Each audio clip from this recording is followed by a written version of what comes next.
Eto na yung lagi nyong tinatanong, ang Android Auto Review. Ang electronics kasi kailangan i-test bago i-review. Ito nga pala ang BSYSTO. Meron siyang 5 inches touchscreen na compact design na tamang-tama lang yung sukat para sa akin. Nilagyan ko nga pala ito ng paint protection film para anti-gasgas at anti-glare na rin sa araw. Kahit naka-install na yung PPF, swabe pa rin yung pagpindot sa kanya. Halos parehas lang to ng mamahaling mga Android Auto. Ang pinagkaiba lang talaga yung pangalan o yung brand. Parang Max Fried Chicken versus Jukes to Go. Parehas masarap kainin pero mas mura yung isa. Hindi ako sponsor ng BSYS. Gusto ko lang talagang i-review at maraming nagtatanong kung paano ko siya nakabit at saan ko siya nabili. Magsimula na tayo sa display o yung sa front camera. Kitang-kita naman tong si Airmat na nagwawali sa harapan. Ilipat naman natin sa likod or yung sa back camera. Ito yung lagi kong gamit pag traffic sa EDSA. Kitang-kita naman kung gaano siya kalinaw. 1080p at tamang-tama lang yung pagka-wide angle niya. Ang sensor kasi na ginamit dito ay galing sa Sony 323 na ginagamit din sa bullet type na CCTV. Outdoor siya kaya pwedeng mabasa at maarawan. I-try naman natin yung ibang camera mode. Pindutin nyo lang yan para mag-switch sa dual camera mode. Pero never ko siyang ginamit kasi wala naman akong paggagamitan. Sunod naman yung mga placement ng mga camera. Dito ko siya nilagay sa taas ng logo ng SIM. Yan ay depende kung anong brand ng motor nyo kung saan nyo ilalagay. Sa likod naman nilagay ko sa ilalim ng top box. Ito na yung pinakamagandang angulo na na-try ko. Ito yung cable management na ginawa ko para malinis tignan. Hindi naman siya kita kapag sarado na yung upuan.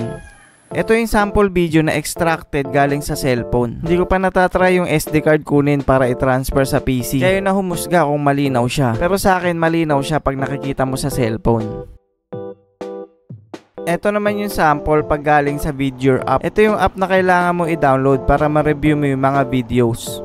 Ito naman yung sample na recording sa back camera real time. Umuulan pa niyan sa Aurora kaya tested ko na yan sa ulanan. Natest ko na yan parang hinahambalos ng bagyo kaya okay pa rin talaga siya. Huwag mo lang papatutukan ng pressure washer sa car wash. Ito naman yung sample video na pwede mong i-replay galing sa unit. Kitang-kita nyo naman na responsive yung mga touch niya.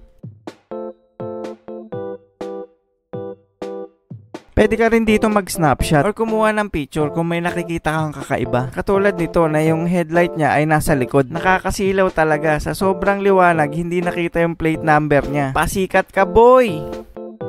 Isa sa mga features na yung monitor parking pero hindi ito naka-activate kaya walang laman yung mga videos niya. Next naman na yung mga lock videos o yung na-record nyo na hindi pwedeng mabura. Pindutin nyo lang yung emergency switch para ma-record siya. Nilagay ko yung switch sa ilalim ng unit kung makikita nyo. Dito naman sa settings makikita mo yung interconnection kung saan mamimili ka kung Android Auto, CarPlay sa iPhone or HiCar sa Huawei. Mamaya papakita ko yung walk around sa Android Auto.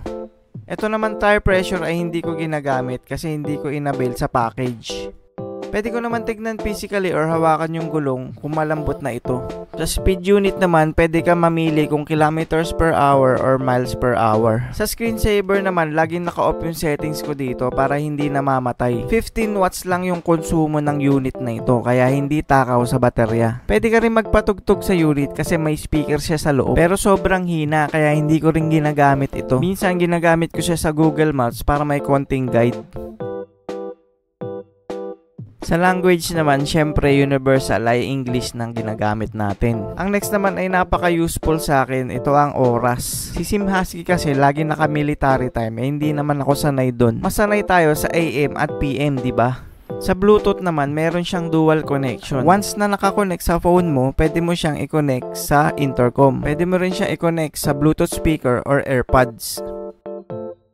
Sa screen brightness naman, malinaw pa rin siya kahit tirik ang araw. Lalong-lalo na sa gabi, napakalinaw ng screen. 30% lang yung gamit ko pag gabi. Pagdating sa video, malinaw din, kitang-kita ng OBR mo. Kaya kapag inaantok yung OBR mo, pwedeng-pwede siyang manood ng Batang Quiapo. Dito na tayo sa maps, kung saan gamit na gamit ko itong apps na ito. Kailangan nasa loob ka ng Android Auto interface para magamit mo yung maps. Kung ano yung huli mong sinearch sa cellphone mo, lalabas din dito. Kaya huling-huli ka ni OBR pag nakita may sogo sa search history mo. Try naman natin pumili ng ruta kung ano magiging interface ng maps na ito. Halos parehas na parehas lang siya ni Android Auto at ng cellphone mo. Pero kailangan meron kang data sa cellphone mo para makapag-search ka sa maps.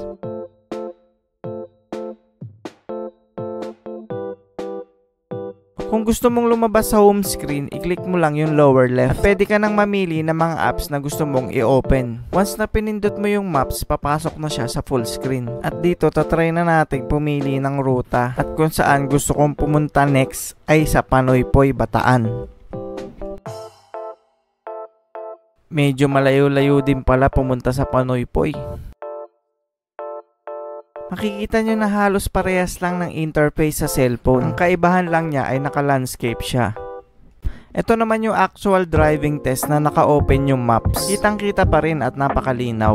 Ganda naman yung setup na may kasamang music. Medyo maliit pero kitang-kita ko pa rin. Pag nagsosolo ako, lagi ako nakikinig ng radyo para hindi ako antukin. Ito yung sample na pagbukas mo ng motor ay lalabas na kagad yung mapa. Sobrang convenient. Kahit naka-off yung screen ng cellphone mo, gagana yan. Basta naka-on ang Bluetooth, Wi-Fi at data. Hindi rin malakas sa battery sa cellphone kasi naka-off yung screen. Dito ko nilagay yung GPS module kalapit ng panel. Kailangan nasa labas siya para malakas yung bigay ng signal.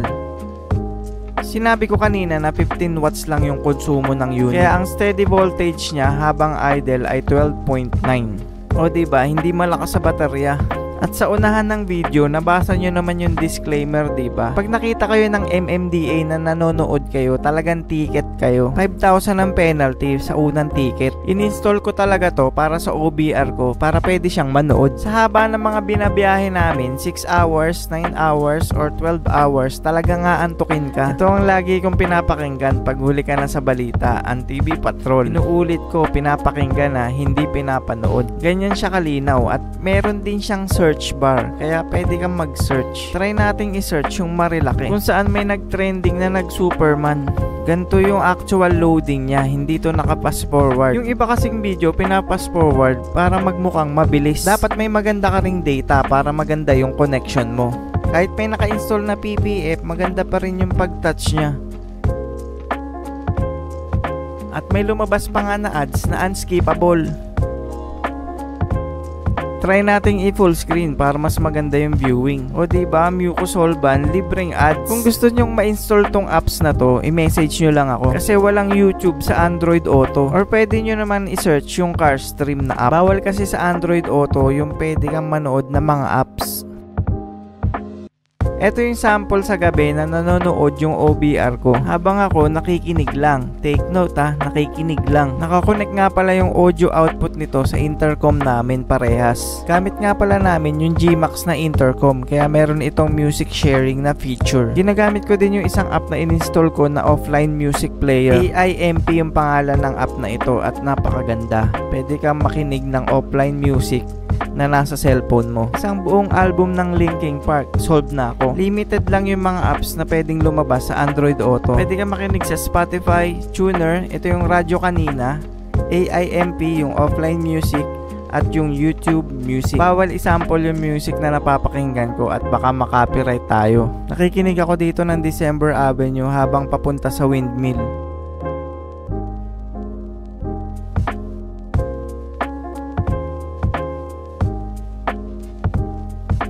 Sa mga nagtatanong kung paano ko minount, dito ko nilagay sa kabitan ng wind visor. Yung gamit ko na bracket ay binili ko from Lazada, pang ADB 150 na GPS bracket holder. Ito yung kasama niyang mounting bracket na swivel type.